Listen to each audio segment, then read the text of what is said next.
In this, our final nugget on project risk management, our focus is on the day-to-day management of the risks as our project delivers. As defined in the PMBOK guide, it's monitor and control of the risks. Monitor and controlling of the risks has three main aspects.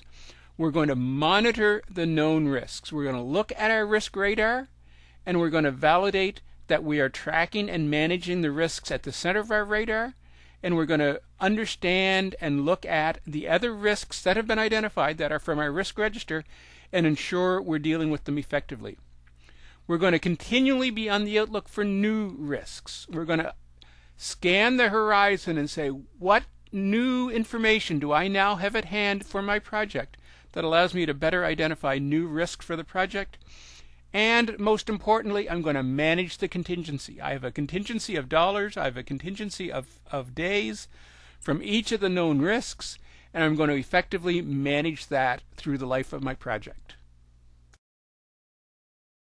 The first step in monitoring control is to monitor the known risks.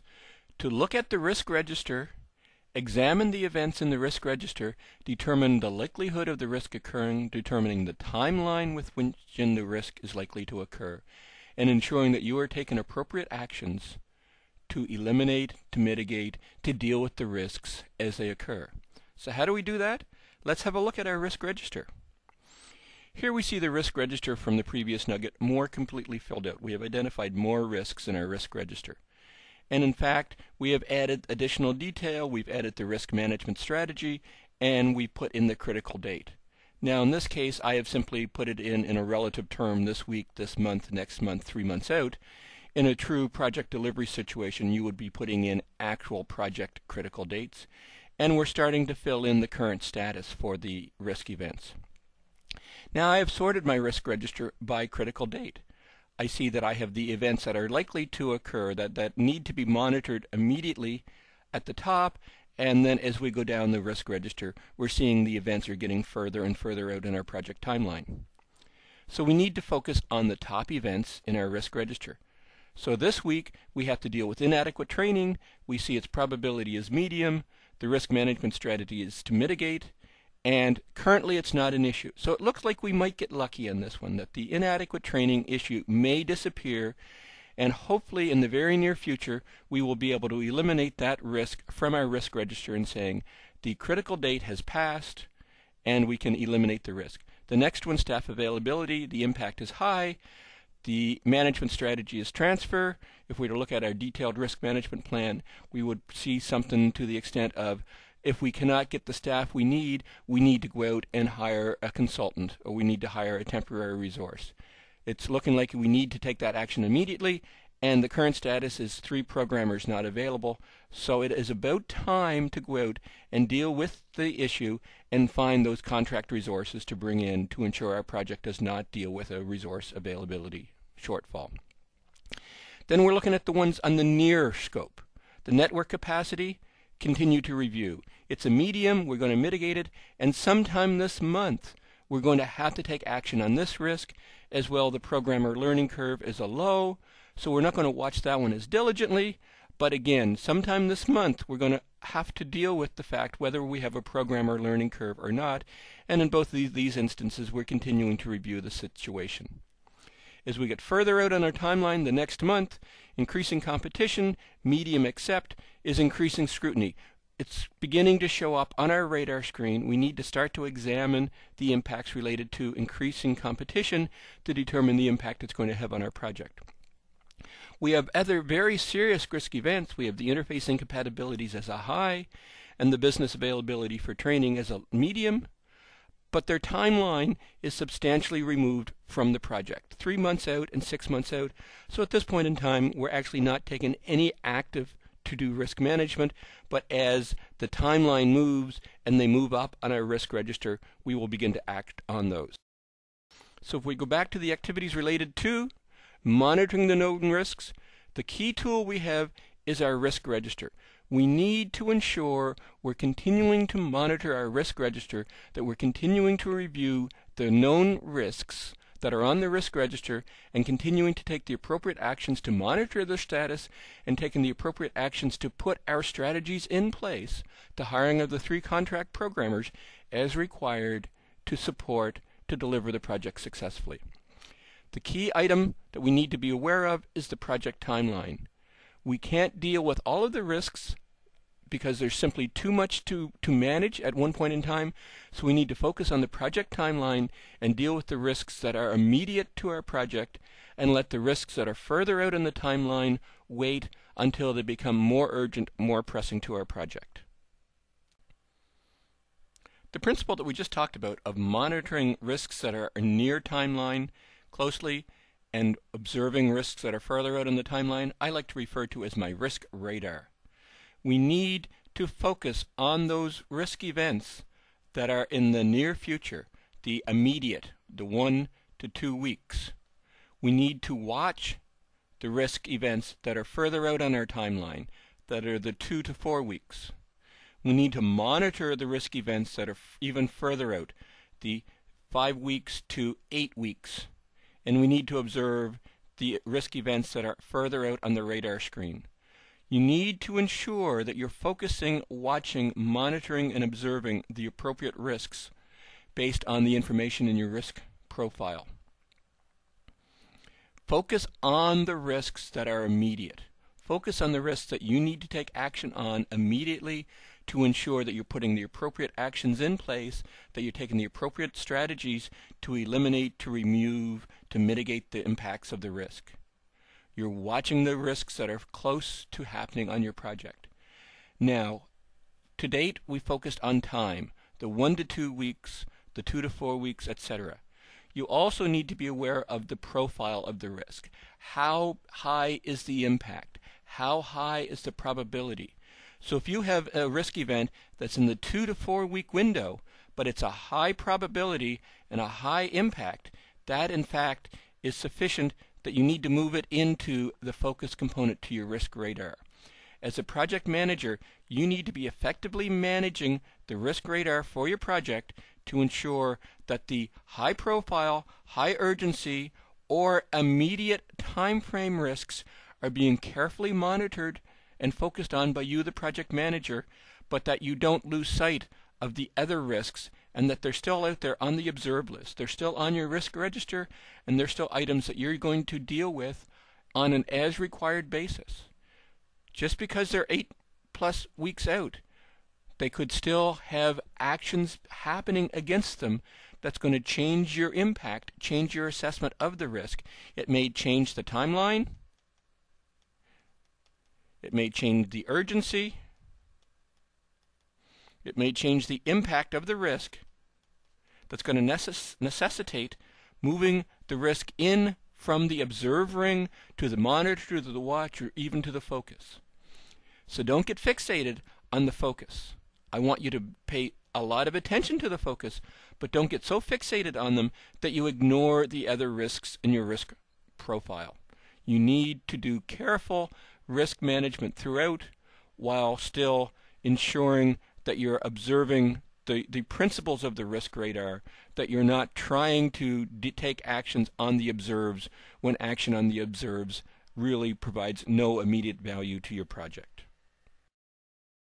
So as you can see, ongoing risk management is a multifaceted process.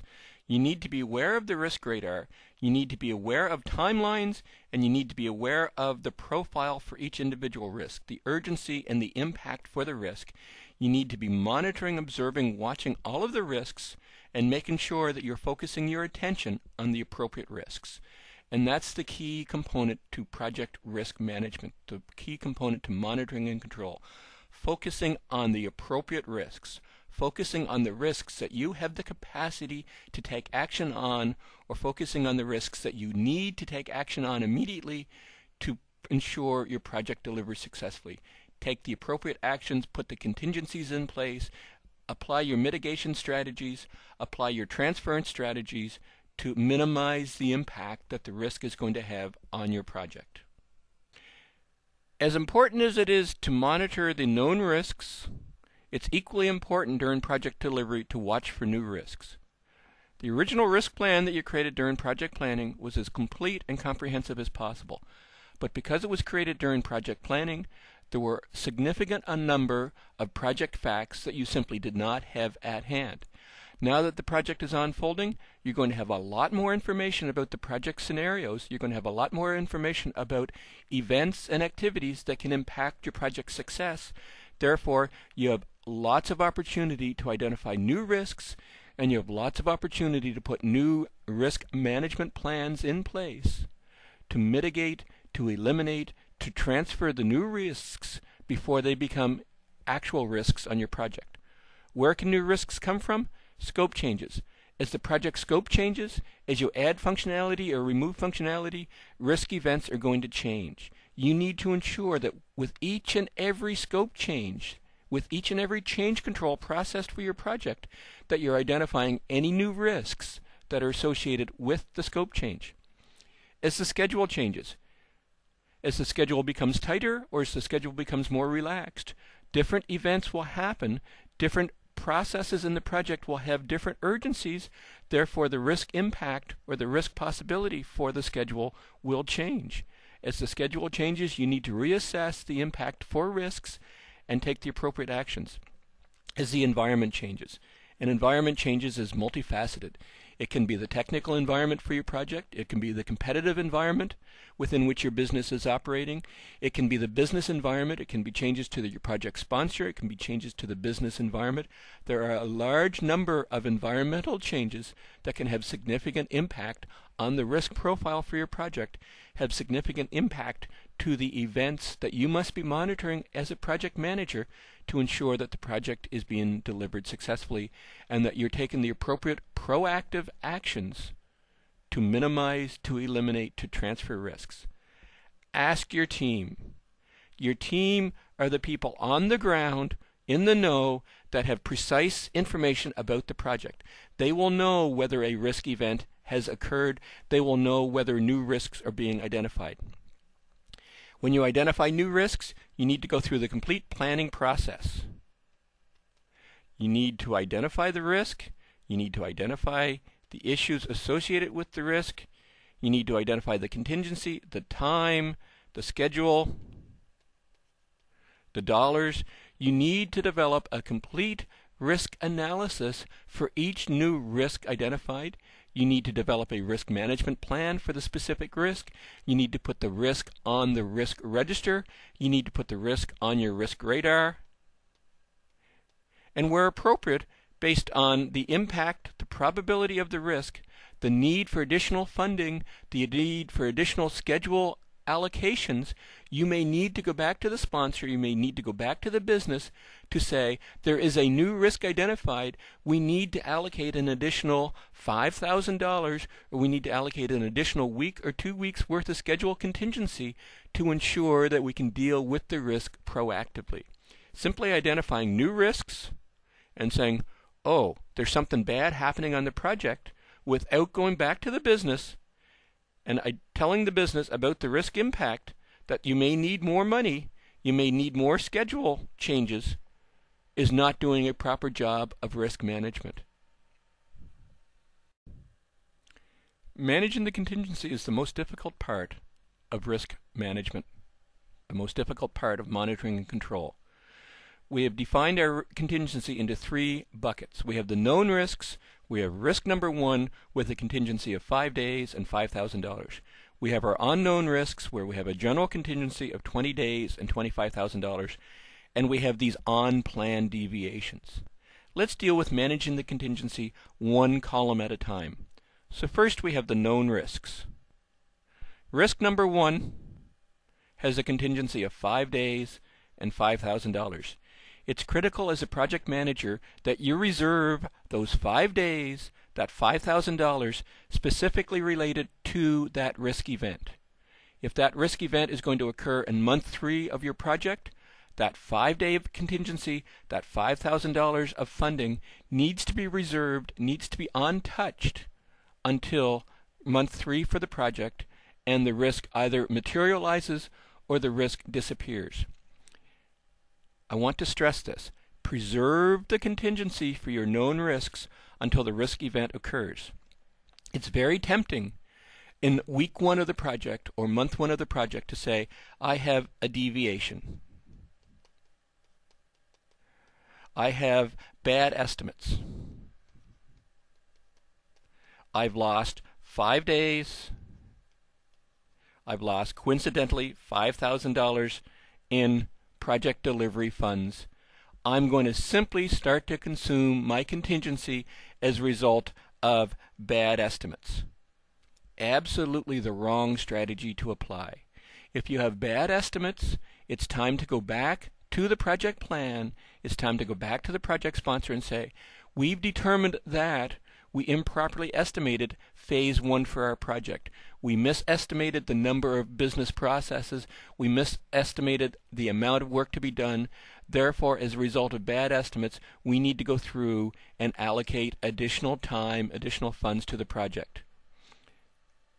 That is a project occurrence that is really unrelated to risk, or maybe you had a risk event related to bad estimates, but in most instances you believe your estimates are as good and as realistic as possible, so that is simply a project delivery fact that needs to be dealt with, that you had bad estimates, that is totally unrelated to risk.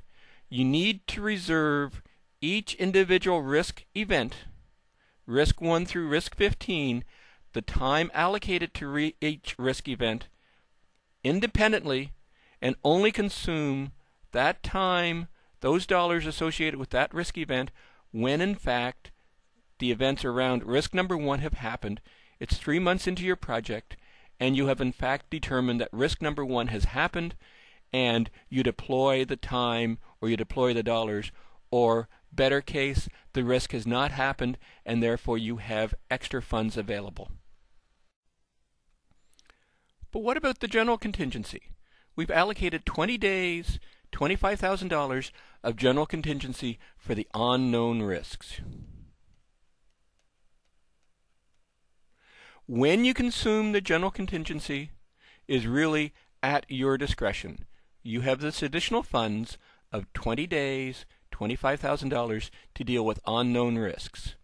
If you truly consider bad estimates as an unknown risk, then you're within your rights to take that 5 days, $5,000, and apply it against the 20-day, $25,000 contingency, general contingency fund. However, you need to ensure that when you're using this 20-day, $25,000 of unknown contingency, that in fact you are truly applying it against risk events. And I would like to suggest that bad estimates are not a risk event.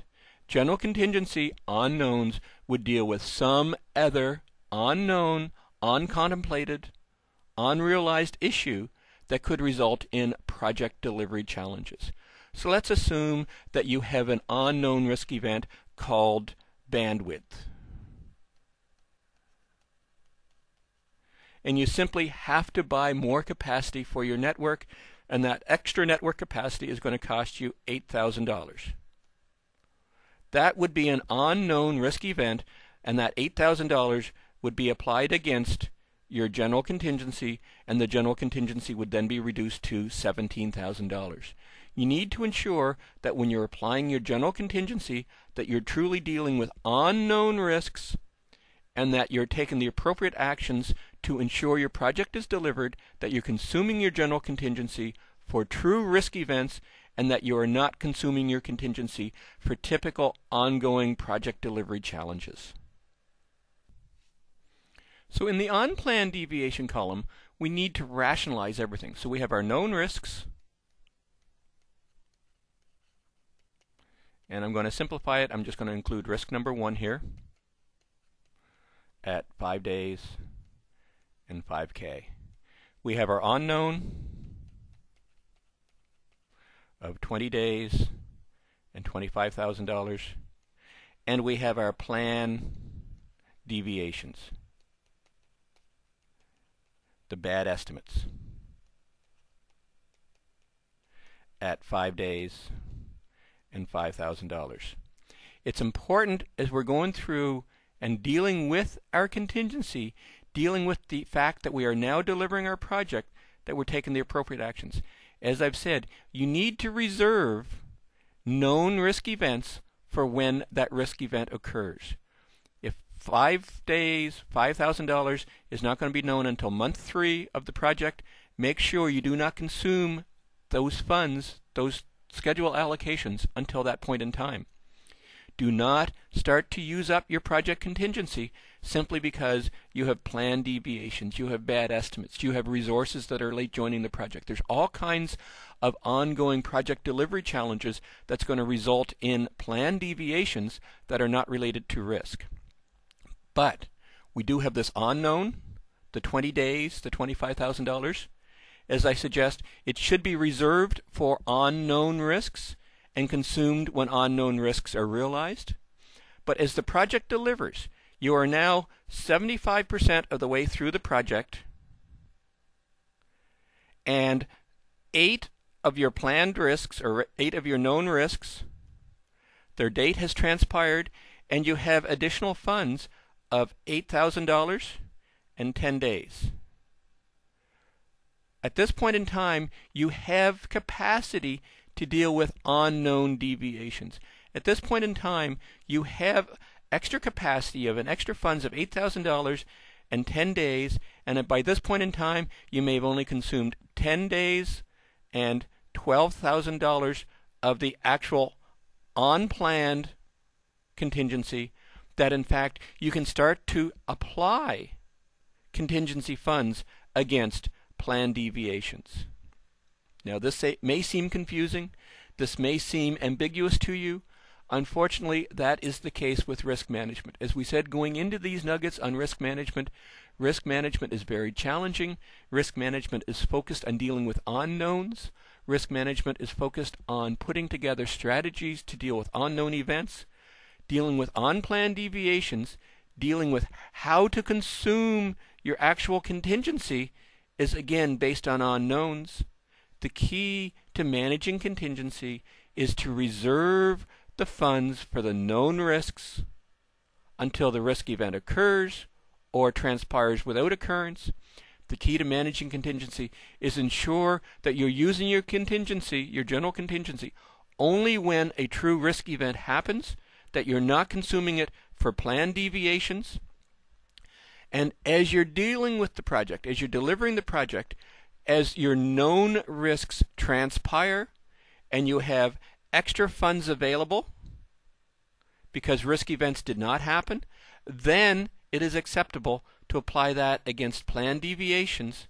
But at all points in time, as we've discussed, you need to have full, open, honest communications to the project sponsors to let them know how the risk funds are being managed, to let them understand how the schedule contingencies are being consumed, so that there are no surprises. And that's the key to managing the contingency, is to ensure there's no surprises.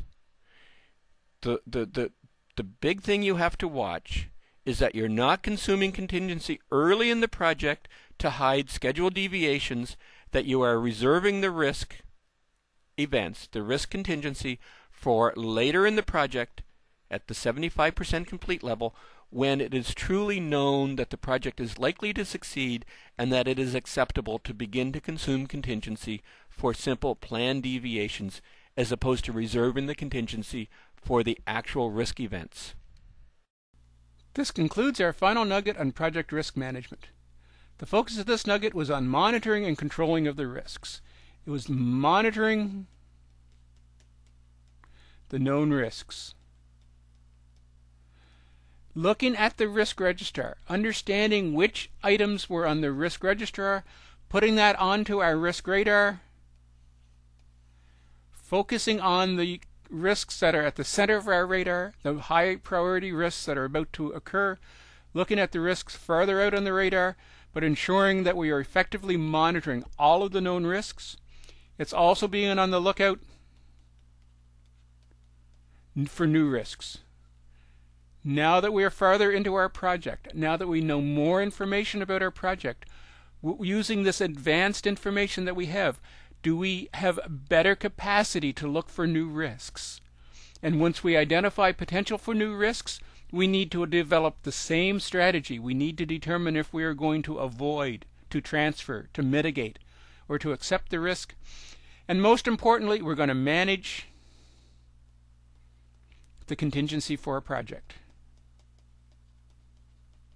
making sure that any contingency reserved for a known risk is used only for that known risk, and allowing for the acceptance of the usage of the contingency as risk events occur, and preserving the risk contingency for the known risks, for the unknown, unscheduled risks, and allocated them to the new risks as appropriate.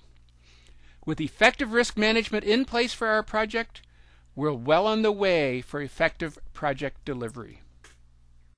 This concludes our nugget on project risk management. I hope this video has been informative for you, and thank you very much for viewing.